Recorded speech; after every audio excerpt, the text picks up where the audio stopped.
Hello students and dear friends, कैसे हैं आप लोग। आई होप कि मेरी वीडियोस से आपको फार्मास्यूटिकल एनालिसिस समझने में हेल्प मिल रही होगी। मेरे एक स्टूडेंट का रिक्वेस्ट आया है कि मैं आगे के वीडियोस में ऐसे टॉपिक कवर करूं जो जीपेट पॉइंट ऑफ व्यू से इम्पॉर्टेंट हैं। तो मैं आगे जो वीडियोस बनाऊंगी उसमें मैं वो टॉपिक कवर करूंगी जो जीपेट के लिए इम्पॉर्टेंट होंगे। तो इसके लिए सबसे पहले आप मेरे चैनल को सब्सक्राइब कर लीजिए और अगर ये वीडियो आपको पसंद आएगा तो इसे लाइक और शेयर जरूर कीजिए। तो चलिए शुरू करते हैं आज का टॉपिक। आज का टॉपिक है लिमिट टेस्ट फॉर आर्सेनिक। तो चलिए रिक्वायरमेंट से स्टार्ट करते हैं, जैसे और लिमिट टेस्ट को हमने किया था।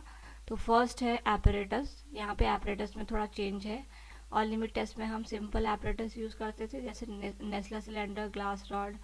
ठीक है, तो यहाँ पे एक एपरेटस हम स्पेसिफिक एपरेटस यूज़ करते हैं जिसको हम बोलते हैं आर्सेनिक एपरेटस और गर्जिट एपरेटस। तो इसी एपरेटस को यूज़ करके हम लिमिट टेस्ट परफॉर्म करते हैं। नेक्स्ट है lead acetate cotton, means cotton impregnated with lead acetate. ठीक है, उसके बाद है मर्क्यूरी क्लोराइड पेपर, तो paper dipped in mercury chloride. तो ये जो मर्क्यूरी क्लोराइड है पेपर में, वहीं पर जो है रिएक्शन होगी, जो भी हमने रिएजेंट्स लेंगे उनका रिएक्शन होके एक कंपाउंड बनेगा, एक गैस बनेगी जो कि मर्क्यूरी क्लोराइड से रिएक्ट करेगी और येलो स्टेन या ब्राउन स्टेन प्रोड्यूस करेगी। जैसे ऑल लिमिट टेस्ट में सॉल्यूशन में कलर आते हैं, यहाँ पे जो हमने पेपर यूज़ करा है उसमें जो मर्क्यूरी क्लोराइड प्रेजेंट है वो रिएक्शन करके येलो स्टेन या ब्राउन स्टेन देता है, जिसको हम स्टैंडर्ड और टेस्ट में कंपेयर करते हैं। उसके बाद हम यूज़ करेंगे वाटर बाथ। यहाँ पे हमें टेम्परेचर देना है, इसलिए हम वाटर बाथ यूज़ कर रहे हैं। उसके बाद हम यूज़ करेंगे 1 ml बल्ब पिपेट। तो हमें अगर कम सॉल्यूशन लेना होता है तो हम पिपेट्स यूज़ करते हैं, और बहुत कम लेना है तो हम बल्ब पिपेट यूज़ करते हैं, जिन पिपेट्स के पीछे बल्ब लगा रहता है। फिर उसके बाद है 5 ml पिपेट। तो 5 ml पिपेट लेंगे, सिंपल पिपेट्स होता है, उसमें बल्ब नहीं होता है। तो ये दोनों पिपेट्स का पिक्चर मैंने पहले के लिमिट टेस्ट में आप लोगों को दिखाया है। ठीक है, नेक्स्ट है केमिकल्स। तो केमिकल्स में हम लेंगे आर्सेनिक स्टैंडर्ड सॉल्यूशन, जो कि होगा 10 ppm। तो उसमें 10 ppm आर्सेनिक प्रेजेंट होगा, मीन्स आउट ऑफ मिलियन जो अगर हम सॉल्यूशन को देखें तो उसमें से 10 पार्ट्स आर्सेनिक के होंगे। उसके बाद है स्टेनेटेड हाइड्रोक्लोरिक एसिड। तो स्टेनेटेड का मीन्स क्या है, जिस भी कंपाउंड में स्टेनिक एसिड के सॉल्ट्स प्रेजेंट होते हैं तो उसको हम बोलते हैं स्टेनेटेड कंपाउंड। तो यहाँ पे हाइड्रोक्लोरिक एसिड में स्टेनिक एसिड के सॉल्ट्स प्रेजेंट होंगे, तो इसीलिए हमने बोल दिया उसको stannated hydrochloric acid. Next is 1 molar potassium iodide solution. तो मोलर सॉल्यूशन कैसे प्रिपेयर करते हैं हमने पहले के वीडियोस में सीखा है, तो हम प्रिपेयर कर लेंगे 1 मोलर पोटेशियम आयोडाइड सॉल्यूशन। उसके बाद लास्ट है जिंक डस्ट। तो जिंक डस्ट भी यहाँ पे स्टेनेटेड है, तो कहीं पर भी AST लिखा रहता है तो उसका मीन्स होता है स्टेनेटेड, मीन्स वहाँ पे स्टेनिक एसिड के सॉल्ट प्रेजेंट होंगे। तो ये स्टेनिक एसिड्स के सॉल्ट ऐड करने का मेन रीज़न है कि पूरे कंपाउंड को एक गुड रिड्यूसिंग एजेंट बनाना, तो इसीलिए हम स्टेनेटेड कंपाउंड्स बनाते हैं। तो next is preparation of reagents. तो आज हमने प्रिंसिपल ना डिस्कस करके पहले प्रिपरेशन ऑफ रिएजेंट्स डिस्कस कर रहे हैं, क्योंकि यहाँ पे जो रिएजेंट्स है लिमिट टेस्ट फॉर आर्सेनिक में बहुत सारे हैं। तो जब हम प्रोसीजर पढ़ेंगे तो हम इतने सारे रिएजेंट्स पढ़ेंगे, लेकिन हमें उनका प्रिपरेशन पता नहीं होगा, तो थोड़ा सा हमें समझने में आसानी नहीं होगी। तो इसीलिए हम पहले प्रिपरेशन ऑफ रिएजेंट्स पढ़ लेते हैं। तो first is 1 molar potassium iodide solution. तो इसके लिए हम क्या करेंगे, 166 ग्राम, ठीक है, जो कि पोटेशियम आयोडाइड का मॉलिक्यूलर वेट है, तो उतना हम पोटेशियम आयोडाइड लेंगे। ठीक है, उसको सफिशिएंट वाटर में डिजोल्व करेंगे, जितने वाटर में वो डिजोल्व हो जाए, 100 ml 200 ml। ठीक है, तो उसको अच्छे से डिजोल्व कर लेंगे। और वाटर यहाँ पे ले रहे हैं हम डिस्टिल वाटर, बोलूँगी मैं वाटर, लेकिन वो होता क्या है डिस्टिल वाटर, क्योंकि डिस्टिल वाटर में कोई भी आयंस प्रेजेंट नहीं होते हैं, और अगर आयंस प्रेजेंट होंगे तो वो भी इंटरफेयर करेंगे हमारी रिएक्शन में, तो इसलिए हम डिस्टिल वाटर लेते हैं। तो लिखा वाटर है तो लेकिन यूज़ करना है डिस्टिल वाटर। फिर क्या करेंगे हमने 100 to 100 ml में मिक्स कर लिया। उसके बाद हमने उसको 1000 तक मेकअप करना है, 1000 ml मार्क तक हमने उसमें पानी भर देना है। ठीक है, तो पूरा हो जाएगा 1000 ml। अगर हम एक्स्ट्रा 1000 ml मिलाएंगे तो 166 ग्राम का भी तो कुछ होगा ना, तो वो ज़्यादा हो जाएगा 1000 ml से। तो कभी भी हम 1000 ml एक्स्ट्रा ऐड नहीं करते, हम मेकअप करते हैं 1000 ml के मार्क तक। उसके बाद है 2 मोलर सोडियम हाइड्रोक्साइड। तो यहाँ पे देखो फॉर्मूला लिखा 40x। ऐसे फार्मूला वाले हमने पहले भी पढ़े थे पहले वाले लिमिट टेस्ट में। तो 40 जो है वो सोडियम हाइड्रोक्साइड का मॉलिक्यूलर वेट है, और x है मोलैरिटी। तो कोई भी मोलैरिटी का सॉल्यूशन हम प्रिपेयर कर सकते हैं सिर्फ इस फार्मूले से, तो 40 इंटू एक्स करके, और जितना भी आएगा, जो भी अमाउंट आएगा उसको हम सफिशिएंट वाटर में डिसॉल्व करेंगे, देन मेकअप कर लेंगे पूरे सॉल्यूशन को 1000 ml तक। उसके बाद है आर्सेनिक स्टैंडर्ड सॉल्यूशन, तो उसको हमने बनाना है 10 ppm, पहले हमने रिक्वायरमेंट में देख चुके हैं। तो इसके लिए हम क्या करेंगे, 0.330 ग्राम ऑफ आर्सेनिक ट्राइऑक्साइड को 5 ml of 2 molar sodium hydroxide में हमने डिसॉल्व करना है। ठीक है, 5 ml कहाँ से लेंगे, ऊपर हमने बनाया ना 2 मोलर सोडियम हाइड्रोक्साइड, उसमें से 5 ml ले लेंगे। उसके बाद हम इसको डाइल्यूट करेंगे 250 ml वाटर से, ठीक है, डिस्टिल वाटर से। उसके बाद इसमें से हम 1 ml लेंगे, यहाँ पर हमने लिखा 1 वॉल्यूम, और उस सॉल्यूशन को हमने 100 वॉल्यूम ऑफ वाटर के साथ मिक्स करना है, मीन उतना मेकअप करना है, तो मीन्स 99। तो यहाँ पे हम 1 वॉल्यूम लें या 1 ml लें, ठीक है, 1 ml लेंगे इस सॉल्यूशन का, और उसको 100 तक मेकअप कर लेंगे। अगर हम 2 ml लेते तो 200, मतलब 1:100 का रेशियो है। उसके बाद है लेड एसिटेट कॉटन। तो इसके लिए हम क्या करेंगे, पहले तो हम एब्जॉर्बेंट कॉटन लेंगे जो कि एब्जॉर्ब करती है चीज़ों को, सॉल्यूशन को एब्जॉर्ब करती है। तो हमने एब्जॉर्बेंट कॉटन लिया, और फिर हमने मिक्सचर क्या बनाना है जिसको कॉटन एब्जॉर्ब करेगा। उसके लिए हमने क्या लेना है, 10 volumes of lead acetate solution. तो 10 ml मान लो, 10 ml of lead acetate solution लिया हमने। उसके बाद उसमें हमने ऐड किया 1 volume of 2 molar acetic acid, ठीक है, 1 वॉल्यूम मीन 1 ml मान लेते हैं, ठीक है, 2 ml होगा तो 20, तो यहाँ पे 1:10 का रेशियो है। तो 1 ml of 2 molar acetic acid लिया, दोनों का सॉल्यूशन में हम इमर्ज करेंगे एब्जॉर्बेंट कॉटन को। उसके बाद जो एक्स्ट्रा लिक्विड है उसको हम ड्रेन कर लेंगे, ठीक है, फिल्टर पेपर में दबा के। तो कॉटन को हम several layers of filter papers में दबा देंगे, तो जो एक्स्ट्रा लिक्विड है वो निकल जाएगा, ठीक है।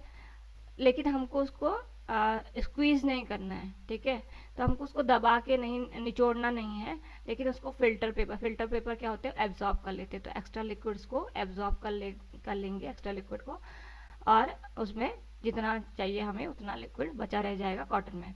उसके बाद इसको हम ड्राई करेंगे एट रूम टेम्परेचर, और उसके बाद हम किसी टाइटली क्लोज कंटेनर में इसको स्टोर कर देंगे, और जब हमें यूज़ करना होगा तो हम यूज़ करेंगे। नेक्स्ट है लेड एसिटेट सॉल्यूशन। तो अभी हमें पता है कि जो लेड एसिटेट कॉटन है उसके लिए हमें लेड एसिटेट सॉल्यूशन चाहिए। तो वो कैसे बनाना है, वो हमें 10% वेट बाय वॉल्यूम सॉल्यूशन बनाना है, ठीक है। तो 10% वेट बाय वॉल्यूम सॉल्यूशन कैसे बनाते हैं, 10 ग्राम लेंगे, ठीक है, लेड एसिटेट का, उसको 100 ml मीन्स उसको वाटर ऐड करेंगे उसमें, और 100 ml तक मेकअप करेंगे, ठीक है। तो वो हो जाएगा 10% वेट बाय वॉल्यूम। और इसमें बोला कि कार्बन डाइऑक्साइड फ्री वाटर लेंगे, ठीक है। तो उसके लिए हमें क्या करना पड़ेगा, किसी टाइटली क्लोज कंटेनर में रखा हुआ वाटर लेंगे ताकि उसमें कार्बन डाइऑक्साइड ना हो, ठीक है, डिस्टिल वाटर लेंगे। Next is mercury chloride paper. तो इसके लिए हमने वाइट फिल्टर पेपर लेना है, स्मूथ वाइट फिल्टर पेपर, जिसकी विड्थ जो है 25 मिलीमीटर से कम नहीं होनी चाहिए। फिर हम उसे सोक करेंगे in saturated solution of mercury chloride. तो saturated solution of mercury chloride क्या होता है, जिस सॉल्यूशन में हमने मैक्सिमम क्वांटिटी में मर्क्यूरी क्लोराइड डिसॉल्व कर दिया है, उससे ज़्यादा करेंगे, उससे ज़्यादा अगर उस सॉल्यूशन में मर्क्यूरी क्लोराइड ऐड करेंगे तो डिसॉल्व नहीं होगा। तो ऐसा सॉल्यूशन हमें बनाना है। सोक करके फिर हमने एक्स्ट्रा जो सॉल्यूशन है उसको रिमूव करना है by pressing, and then dry करना है एट 60 डिग्री सेल्सियस, ठीक है, इन द डार्क। तो लाइट में नहीं करना है, लाइट में जो है मर्क्यूरी क्लोराइड रिएक्शन कर देगा, तो इसलिए हमने डार्क में करना है एट 60 डिग्री सेल्सियस। अब ये है, फिर नेक्स्ट है कि the grade of filter paper is such that the weight is between 65 and 120 gram per square metre. तो अगर पर स्क्वायर मीटर हम फिल्टर पेपर का वेट देखें, ठीक है, पर स्क्वायर मीटर काट के हम फिल्टर पेपर का वेट देखें, तो उसका वेट जो है 65 से 120 ग्राम तक आना चाहिए। तो ऐसा ग्रेड ऑफ फिल्टर पेपर हम यूज़ करेंगे। ग्रेड्स क्या होते हैं, पोर साइज के अकॉर्डिंग जो है ग्रेड्स डिवाइड होते हैं फिल्टर पेपर के। तो ऐसे पोर साइज का फिल्टर पेपर हम यूज़ करेंगे जिसका वेट जो है 65 से 120 ग्राम होगा पर स्क्वायर मीटर। उसके बाद है स्टेनेटेड हाइड्रोक्लोरिक एसिड। तो स्टेनेटेड हाइड्रोक्लोरिक एसिड हम रेडीमेड भी ले सकते हैं, जो कमर्शियली यूज़ होता है इंडस्ट्रीज़ में, या हम प्रिपेयर भी कर सकते हैं। तो प्रिपेयर कैसे करेंगे, 1 ml हम स्टेनस क्लोराइड सॉल्यूशन लेंगे, उसको 100 ml तक मेकअप करेंगे विद हाइड्रोक्लोरिक एसिड। ठीक है, हाइड्रोक्लोरिक एसिड भी यहाँ पे स्टेनेटेड होगा। तो सब चीज़ स्टेनेटेड है। स्टेनस क्लोराइड तो है ही स्टेनेटेड, क्योंकि उसमें स्टेनस जो है वर्ड है। उसके बाद जो हाइड्रोक्लोरिक एसिड है वो भी स्टेनेटेड है, उसमें भी स्टेनिक एसिड के सॉल्ट्स प्रेजेंट होंगे। नेक्स्ट है स्टेनस क्लोराइड सॉल्यूशन। तो फिर हमने यहाँ पे जो है स्टेनस क्लोराइड सॉल्यूशन बनाना है। तो स्टेनस क्लोराइड सॉल्यूशन भी हम कमर्शियली यूज्ड वाला ले सकते हैं। अब दोनों जो चीज़ है ना, दोनों stannated hydrochloric acid and stannous chloride solution, दोनों में लिखा है लो इन आर्सेनिक। ठीक है, तो यहाँ पे आर्सेनिक के आने के चांसेस होंगे, ठीक है, एज ए इम्प्योरिटी। तो आर्सेनिक इसमें कम होना चाहिए ताकि वो लिमिट टेस्ट में इंटरफेयर ना करे। तो आर्सेनिक हमें और कंपाउंड्स के थ्रू नहीं लाना है, हमें टेस्ट में चाहिए और हमें स्टैंडर्ड में चाहिए। ठीक है, तो वो टेस्ट और स्टैंडर्ड सॉल्यूशन हम बनाते हैं आर्सेनिक का, लेकिन हमें और किसी सोर्स के थ्रू आर्सेनिक नहीं चाहिए। तो हमने क्या बोला कि स्टेनस क्लोराइड सॉल्यूशन हम यूज़ करेंगे कमर्शियली जो अवेलेबल होता है, उसको या हम बना भी सकते हैं। तो बनाएंगे कैसे? तो स्टेनस क्लोराइड का सॉल्यूशन लेंगे और उसमें equal volume of hydrochloric acid add करते हैं। ठीक है, उसके बाद हम इसको बॉईल करते हैं टू ओरिजिनल वॉल्यूम। ठीक है, जैसे स्टेनस क्लोराइड सॉल्यूशन हमने 100 ml लिया और उसको हमने equal volume of hydrochloric acid means 100 ml hydrochloric acid के साथ मिला लिया। उसको हम रिड्यूस करेंगे by boiling to original volume means 100। 200 मिला के तो 200 हो गया, लेकिन अलग अलग क्या है 100, तो ओरिजिनल वॉल्यूम है 100। तो बॉईल करके हम उसको 100 ml बना लेंगे और देन हम फिल्टर करेंगे किसी अच्छे फिल्टर पेपर से। फाइन ग्रेन्स मीन्स जिसके पोर्स जो है बहुत फाइन है, तो कोई भी अगर छोटा सॉल्यूट प्रेजेंट होगा तो वो भी उससे फिल्टर हो जाएगा, मीन्स ऊपर रह जाएगा और नीचे हमें सॉल्यूशन मिल जाएगा। ठीक है, तो ये था पूरा प्रिपरेशन ऑफ रेजेंट्स। उसके बाद नेक्स्ट है प्रिंसिपल।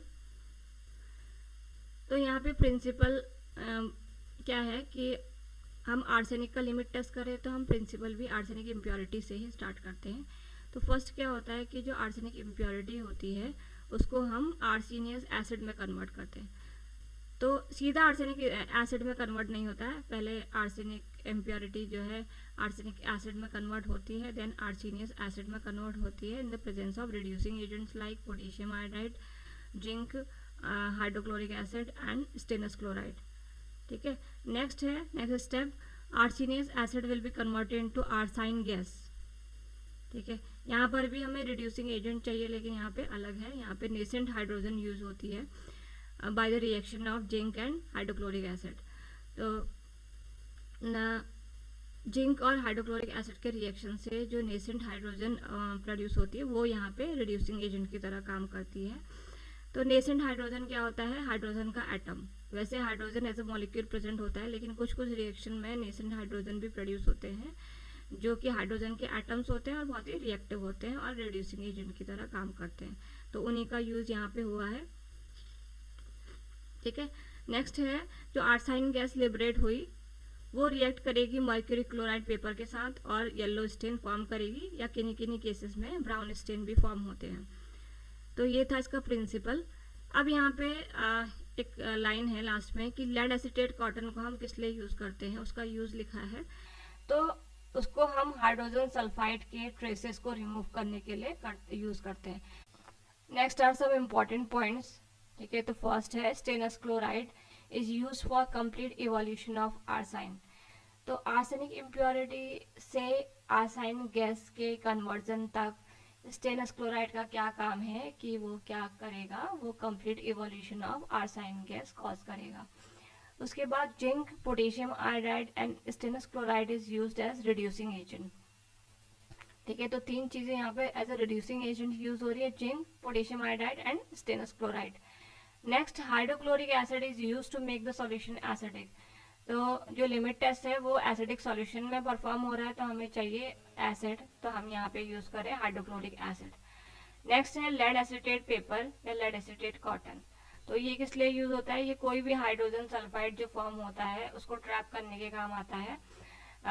तो यहाँ पे हमने लेड एसिटेट पेपर लिया है और हम कॉटन भी लेते, पेपर भी लेते। तो पेपर में हम क्या करेंगे कि पेपर को हम लेड एसिटेट सॉल्यूशन में डालेंगे और उसको हम फोल्ड करके रखते हैं, एपरेटस में हम उसको फोल्ड करके रख देंगे। ठीक है, तो आर्सेनिक गैस के साथ जो हाइड्रोजन सल्फाइड भी इवॉल्व होती है उसको ट्रैप करता है लेड एसिटेट पेपर या lead acetate cotton. Next is stannous chloride.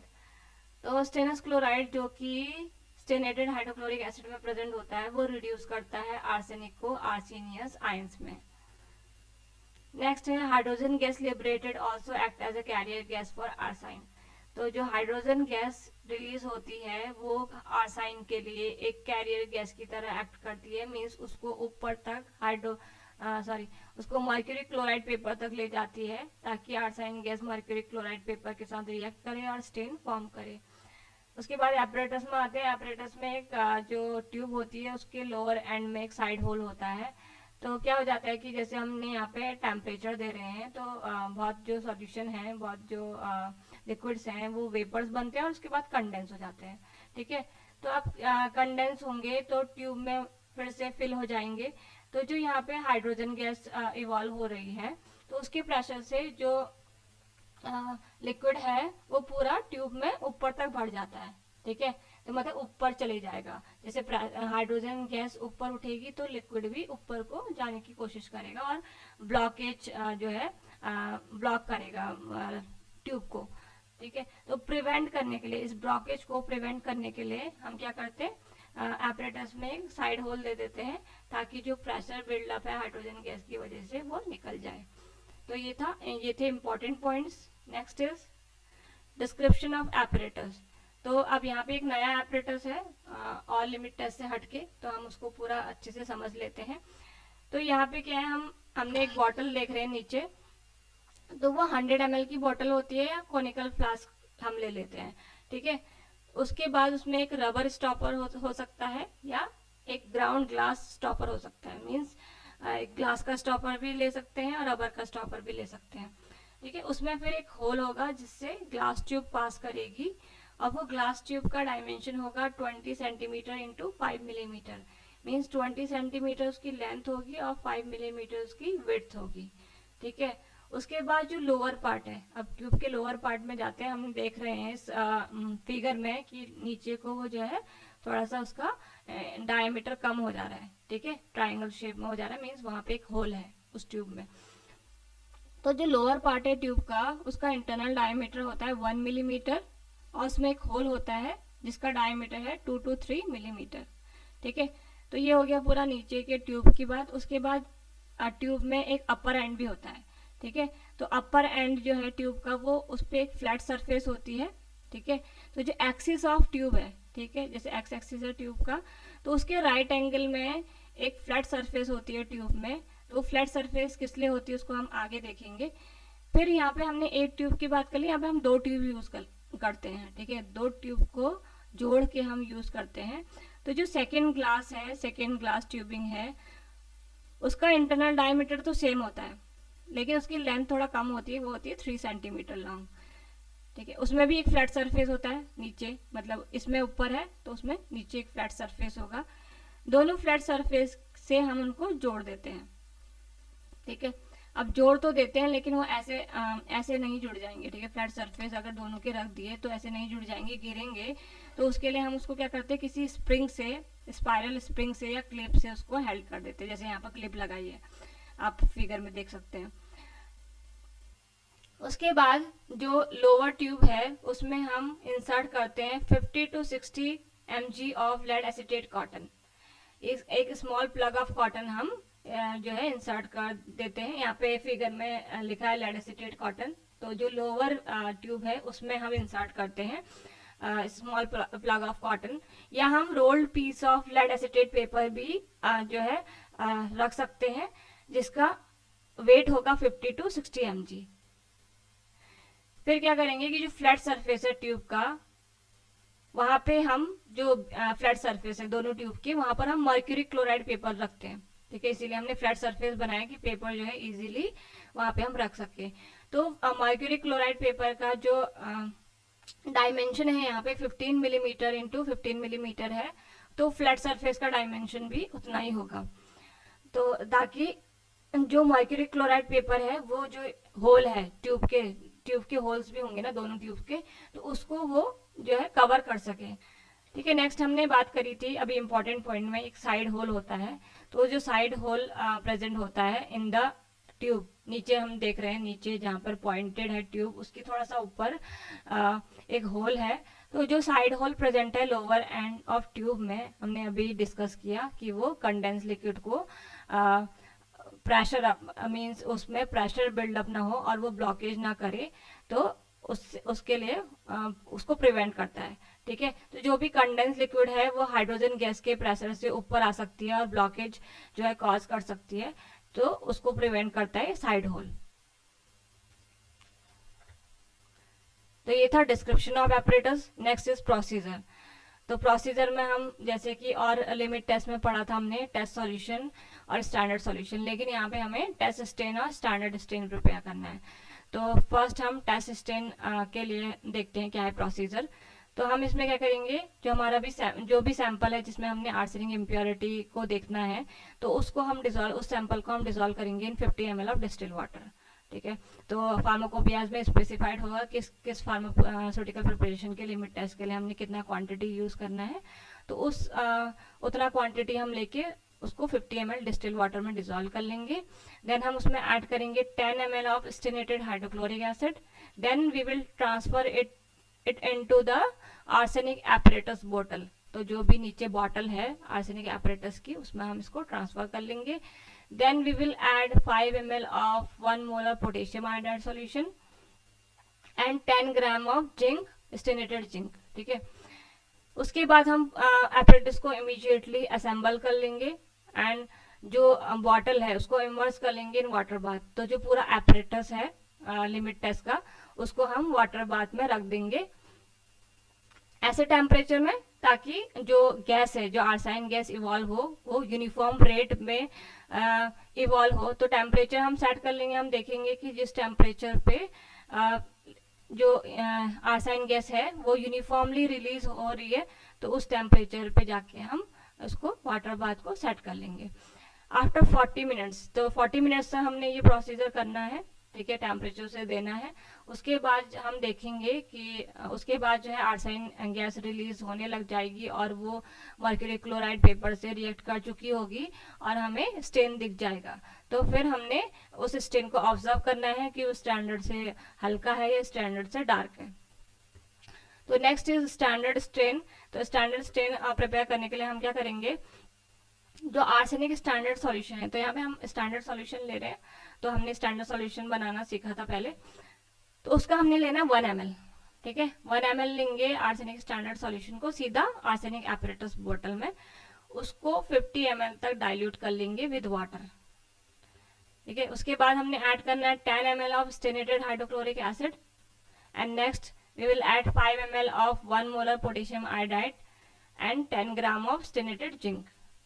Immediately assemble करेंगे एपरेटस को, वाटर बाथ में इमर्स करेंगे, उस टेम्परेचर पे मेंटेन करेंगे ताकि uniform evolution of arsine gas जो है मेंटेन रहे। तो उस टेम्परेचर पे सेट कर लेंगे जहाँ पर कि uniform evolution of arsine gas होगा। आफ्टर 40 मिनट्स देखेंगे स्टेन को कि कैसा स्टेन आ रहा है, और उससे स्टैंडर्ड स्टेन से फिर हम टेस्ट स्टेन को कंपेयर करेंगे। Next is observation and report और रिजल्ट। तो ऑब्जर्वेशन में हम क्या करते हैं, और लिमिट टेस्ट में हमने क्या किया था कि हमने जो सॉल्यूशन के का कलर है उसको कंपेयर किया था, लेकिन यहाँ पे हम स्टेन को के कलर को कंपेयर करते हैं। तो दो कंडीशन होती है, या तो टेस्ट स्टेन जो है मोर इंटेंस होगा as comparison to standard stain, या लेस इंटेंस होगा as comparison to standard stain. तो अगर मोर इंटेंस होता है तो the sample will fail the limit test for arsenic. अगर लेस इंटेंस होता है that sample will passes the limit test for arsenic. तो ये था ऑब्जर्वेशन, रिपोर्ट और रिजल्ट। तो सेम है जैसे हमने और लिमिट टेस्ट में किया था। तो आई होप कि आपको कुछ तो क्लियर हुआ होगा limit test for arsenic.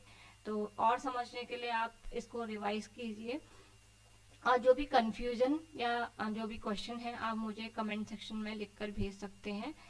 So thanks for watching, stay tuned for next videos by hitting the bell icon. और वीडियो अच्छी लगे तो लाइक एंड शेयर जरूर कीजिए, और चैनल सब्सक्राइब नहीं किया है तो प्लीज़ प्लीज़ प्लीज़ सब्सक्राइब कर दीजिए। Thank you.